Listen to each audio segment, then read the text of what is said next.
we are at Beaver Stadium for the final home game of the season. To tie a bow on it, I'm Dylan Price. That's Andre Magaro. The Nittany Lions walk out with a W, advance to 10-2 on the season. Now the number 11 ranked blue and white will find out their fate in just a few days, where they will advance and where they could potentially be playing their postseason game. After they knocked out the Spartans, ending their season, hoisting the Land-Grant Trophy. How'd they get it done? After the whistle starts in Penn, Cambria, where this happened. Ethan Weber breaks the tackle, hurdles a man, takes it through open field, and takes this one to the house with a 55-yard score. Big start for the Bison. Take another look at this one with the Christian McCaffrey-esque hurdle. All he's got left at that point is green grass. Kerwinsville Golden Tide rode the waves out to West Branch for tonight's matchup with the Warriors. It was homecoming night at West Branch as the classic cars and the crowd roll in here for this one. Set up to be a good one on the first drive. In the first, quarterback Tyler Biggins calls his own number for the score. 6-0 West Branch after the mixed extra point. And then on Kerwinsville's first drive in the first quarter, quarterback Danny McGarry throws a screen to Chris Beffert for a 3-yard touchdown pass. And then on Kerwinsville's next drive, Biggins takes down the opposing quarterback for a sack and forcing a turnover on downs. 13-17 West Branch is the score. See the crowd getting into this one. Later in the game, Wyatt Schwinderski finds the pay dirt to make it 26-13, but West Branch failed the two-point conversion. Kerwinsville knocking on the door with 3 to go till half. Nick Fegert takes the pitch and punches it in to make it 26-19 West Branch. West Branch would lead 32-19 at half and stave off a Kerwinsville comeback to take this one 32-31. The Kerwinsville Golden Tide dropped to 3-3 and travel to Moshannon Valley next week, and West Branch jumps to 500 and heads to Southern Huntington County next week to take on the Rockets.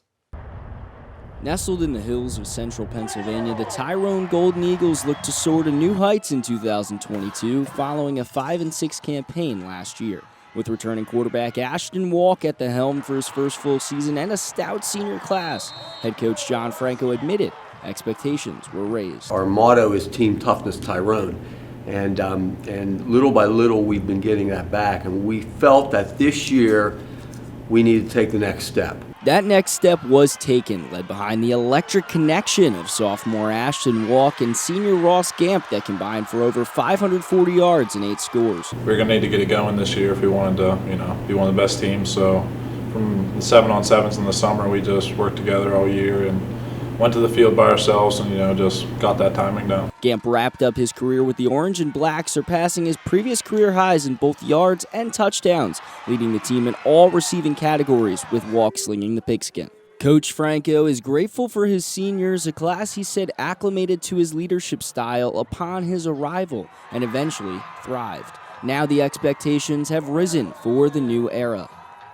The best part about this season is that we finished 8-2 and no one was satisfied. In Walk's first full campaign as the signal caller, he racked up 1,651 yards, 22 touchdowns through the air, and tallied 4 more on the ground en route to a first-round playoff exit against Central.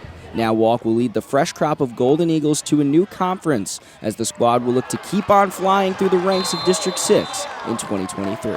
We're moving to that new conference next year. It's going to be a lot tougher. First off, win the Laurel Highlands and win the district championship and win the state championship. The Golden Eagles will look to grasp the gold in 2023 and fly like an eagle through the District 6 rankings. Reporting in studio for After the Whistle, I'm Dylan Price. With this touchdown on October 14th, Bella Rasmussen became the first female football player in California state history to score 2 touchdowns in one game.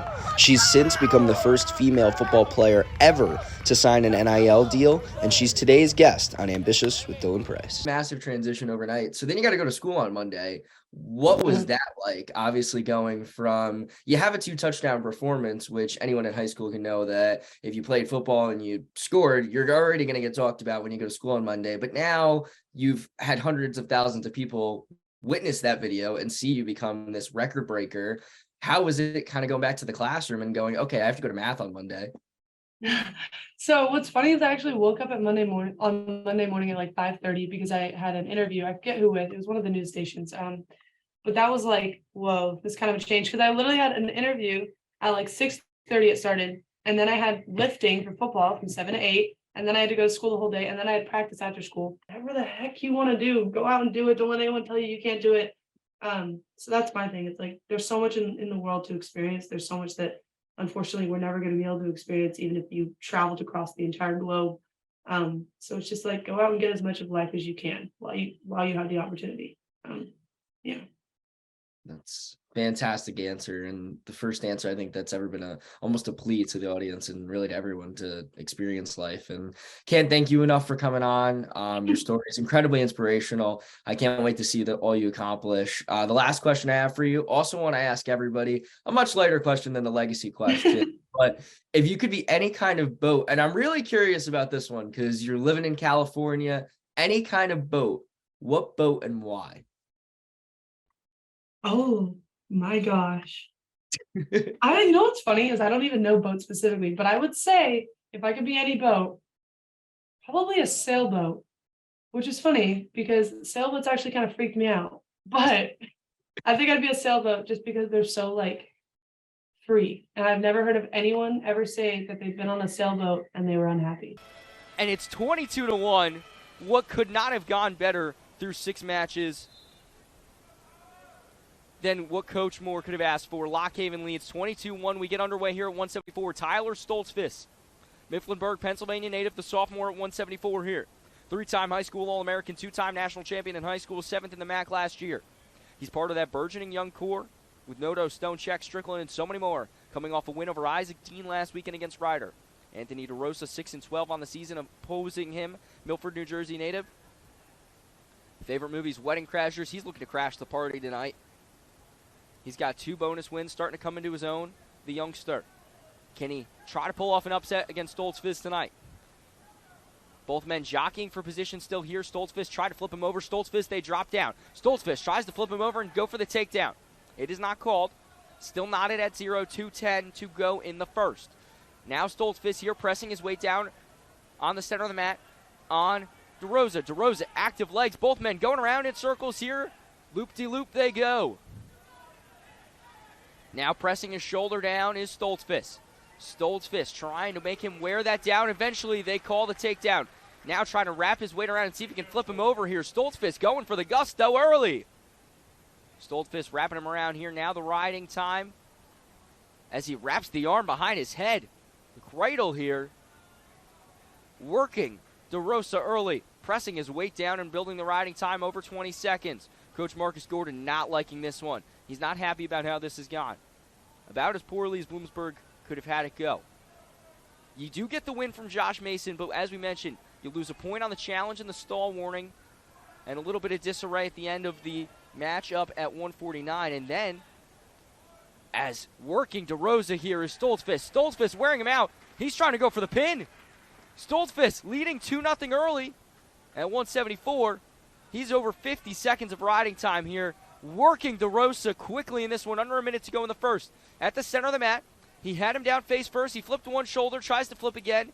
You see him tiring out DeRosa, making him wear his weight. You actually see Stoltzfus say, do I get some points here? And he gets the 4 for the near fall. That veteran instinct to know, hey, listen, dude, I deserve some points there. I had him on the breaking point. He's got him there again. He flips one shoulder. Can he get the second? He's close. Working to fight him off is DeRosa, but giving in eventually. Tyler Stoltzfus. Another period 1 pin and win. Tyler Stoltzfus winning at 174, making quick work of Anthony DeRosa.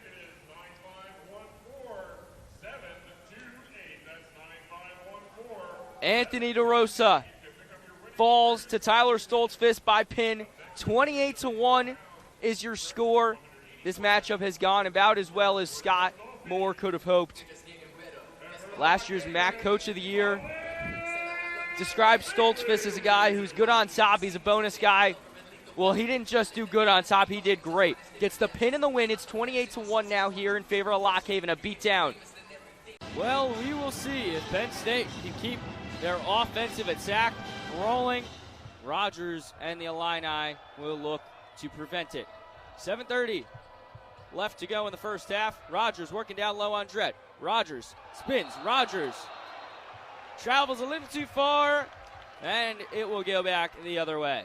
And Rogers has done a good job so far keeping Illinois in this contest, making all 3 of his baskets, but unable to keep it clean there.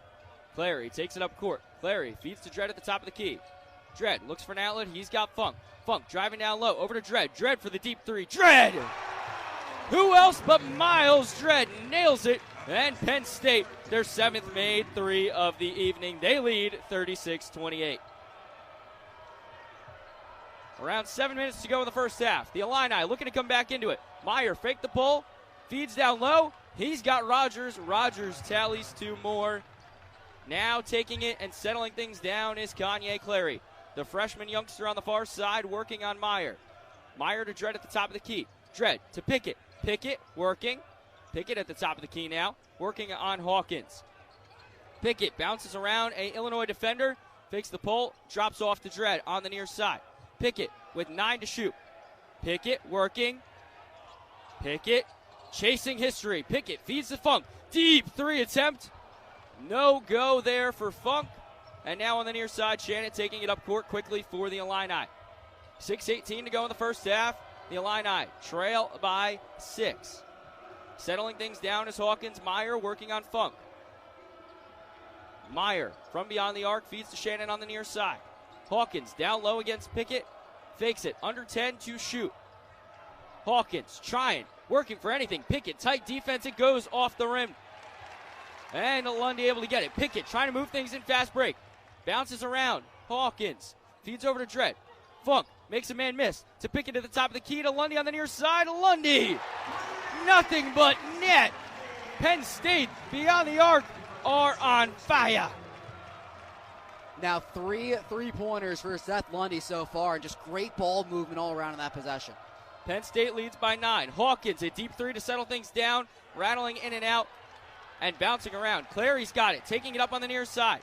He feeds to Lundy. Lundy worked tightly on against by Hawkins. Feeds down low to Pickett.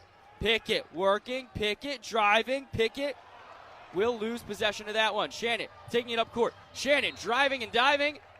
And he is fouled. So the Illini will have an opportunity to tally 2 more with 5:10 to go in the first, trailing by 9. That's also the 7th foul for the blue and white this evening.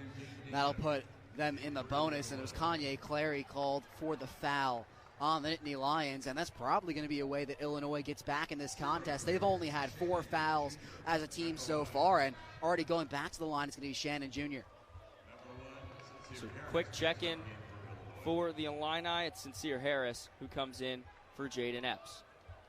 So Shannon set to shoot 2. Shannon dribbles and fires. Rattles in. So Shannon now tallying another one on the night. That is 6 for him. And 4 of those have come off free throws, and the Illini have made 6 of their 6 free throws in this contest, looking for 7.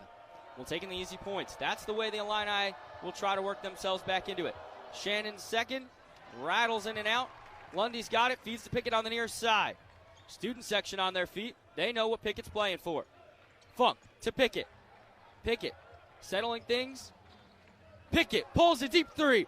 Pickett, you hear the size, nearly had history. Taking up court is Harris.